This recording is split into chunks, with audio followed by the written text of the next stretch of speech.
अस्सलामुअलैकुम। आज हम पढ़ेंगे biology class 9 chapter number 1 lecture number 1। So what is science? Science is the study in which observations are made. Science एक ऐसी तालीम का नाम है जिसके अंदर हम तजुर्बात करते हैं, तजुर्बे करते हैं।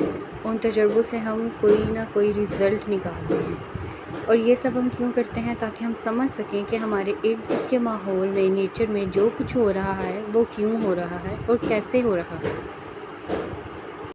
हम चीज़ों को ऑब्ज़र्व करते हैं, एक्सपेरिमेंट्स करते हैं और उसके बाद एक लॉजिकल रिज़ल्ट निकालते हैं।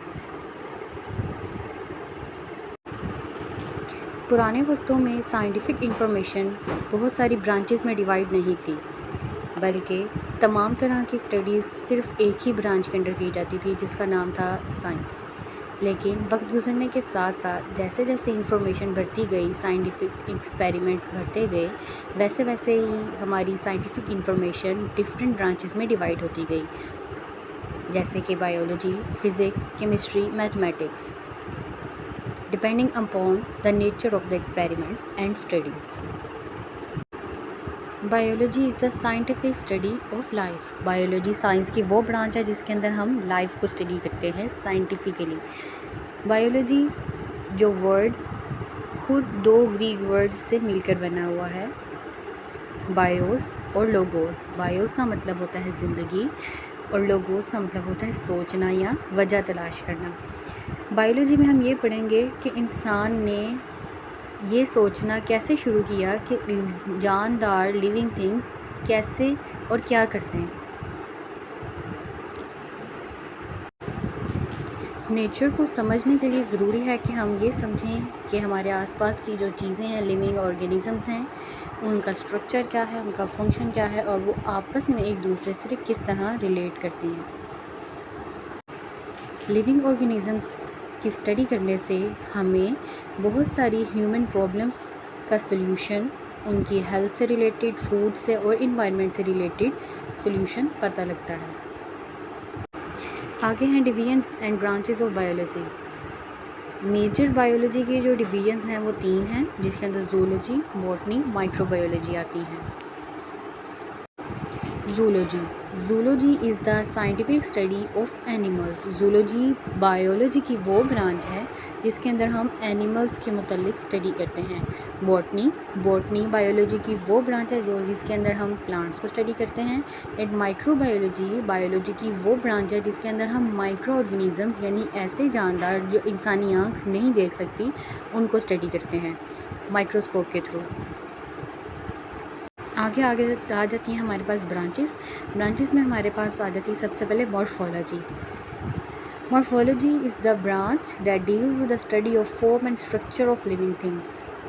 मॉर्फोलॉजी हमारे पास वो ब्रांच है बायोलॉजी की जो हमें लिविंग ऑर्गेनिज़म्स की स्ट्रक्चर और उनकी फॉर्म, उनकी हालत या उनका स्ट्रक्चर वो किस तरह से बनी हुई है, इसके बारे में हम स्टडी करते हैं मॉर्फोलॉजी के अंदर।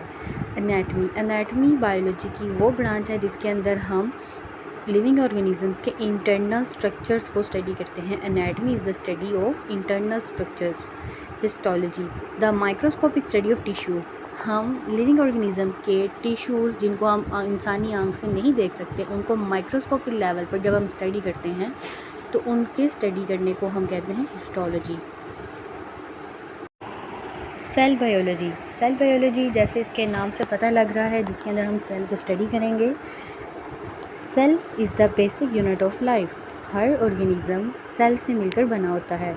दे मे बी यूनिसेलुलर यानी कि वन सेल, और they may be multicellular means trillions of cells. हम जब लिविंग ऑर्गेनिज़म्स के सेल के स्ट्रक्चर कि वो किस तरह से बना हुआ है, उसके अंदर क्या चीज़ है और वो क्या काम कर रहा है, उसका फंक्शन स्टडी करते हैं, तो उस ब्रांच को हम कहते हैं सेल बायोलॉजी। इसी ब्रांच के अंदर हम सेल की डिवीज़न को भी स्टडी करते हैं कि जब सेल डिवाइड होता है तो वो किस तरह से डिवाइड होता है। ये सब चीज़ें हम सेल बायोलॉजी के अंदर स्टडी करते हैं। Physiology is the branch of biology which deals with the functions of different parts of living organisms. Living organisms के जो पार्ट्स हैं, बॉडी पार्ट्स हैं, कौन सा पार्ट बॉडी में क्या फंक्शन परफॉर्म कर रहा है, इसको हम फिजियोलॉजी के अंडर स्टडी करते हैं। Genetics is another branch of biology in which we study about genes. Genes हमारी बॉडी में इनहेरिटेंस का काम करते हैं। जीन्स वही पॉइंट होते हैं जहाँ पे हमारा जेनेटिक मटेरियल और डीएनए स्टोर होता है। इनहेरिटेंस क्या है? Inheritance means the transmission of characters from one generation to the other. Parents से जो करेक्टरिस्टिक्स आगे ऑफस्प्रिंग में ट्रांसफ़र होती है, इसको कहते हैं इनहेरिटेंस। इस इनहेरिटेंस के मुतालिक जो हम स्टडी करते हैं, उस फील्ड को हम कहते हैं जेनेटिक्स। आगे है embryology. Embryology is the study of development of an embryo to new individual. किस तरह से एक एम्ब्रियो यानी कि एक फर्टिलाइज्ड एग एक कंप्लीट ह्यूमन बीइंग की शेप अटेन करता है, इस सारे प्रोसीजर को हम स्टडी करते हैं एम्ब्रियोलॉजी में। Taxonomy. Taxonomy is the study of naming and classification of organisms into groups and सब ग्रुप्स। हम लिविंग ऑर्गेनिजम्स को उनकी करेक्टरिस्टिक्स की बेस पे डिफरेंट ग्रुप्स और सब ग्रुप्स में डिवाइड भी करते हैं और उनको नेम्स भी देते हैं, साइंटिफिक नेम्स। इस स्टडी को हम कहते हैं टैक्सोनॉमी। पैलियोंटोलॉजी।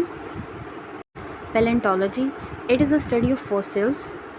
ये बायोलॉजी की वो ब्रांच है जिसके अंदर हम फॉसिल्स को स्टडी करते हैं। और फॉसिल्स क्या होते हैं? ये लिविंग ऑर्गेनिजम्स के एक्सटिंक्ट होते हैं, उनकी रिमेनिंग्स होती हैं जो millions of years under the ground pressure और हीट की वजह से जनरेट होती हैं। Environmental biology, it deals with the study of interactions between the organisms and the environment. Simple, living organisms का अपने इन्वायरमेंट और सराउंडिंग की चीज़ों के साथ जो रिलेशनशिप है, उसको हम इन्वायरमेंटल बायोलॉजी में स्टडी करते हैं। Sociobiology. Sociobiology is the branch of biology जिसके अंदर हम स्टडी करते हैं कि एनिमल्स किस तरह से सोसाइटीज़ बनाते हैं, उनके अंदर रहते हैं और सोशल बिहेवियर कैसे शो करते हैं दूसरे ऑर्गेनिजम्स के साथ, उनका कैसा रिलेशनशिप है। इस सब को हम स्टडी करते हैं सोशो बायोलॉजी के अंदर। पैरासाइटोलॉजी पैरासाइट्स से निकला है, means it is the study of parasites. Parasites क्या होते हैं?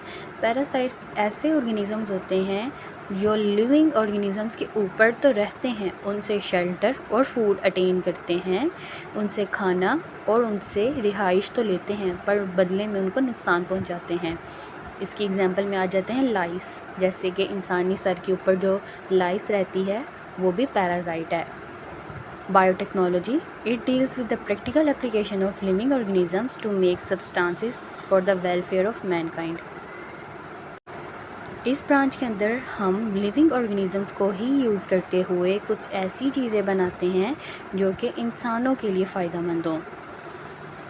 Immunology, it is the study of immune system of animals. Immunology में हम स्टडी करते हैं इंसानों का या जानवरों का इम्यून सिस्टम। इम्यून सिस्टम क्या होता है? बॉडी का डिफेंस सिस्टम।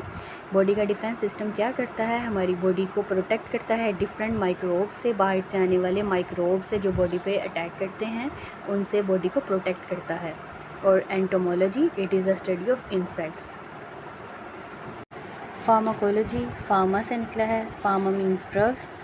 ऐसी ड्रग्स जो हम ह्यूमन बॉडी की बेनिफिट के लिए यूज़ करते हैं, जिनके अंदर मेडिसिन्स आ जाती हैं, उनका ह्यूमन बॉडी में क्या रोल है और क्या इफ़ेक्ट है, क्या एडवांटेजेस हैं, क्या डिसएडवांटेजेस हैं, ये सब चीज़ें हम फार्माकोलॉजी के अंदर स्टडी करते हैं।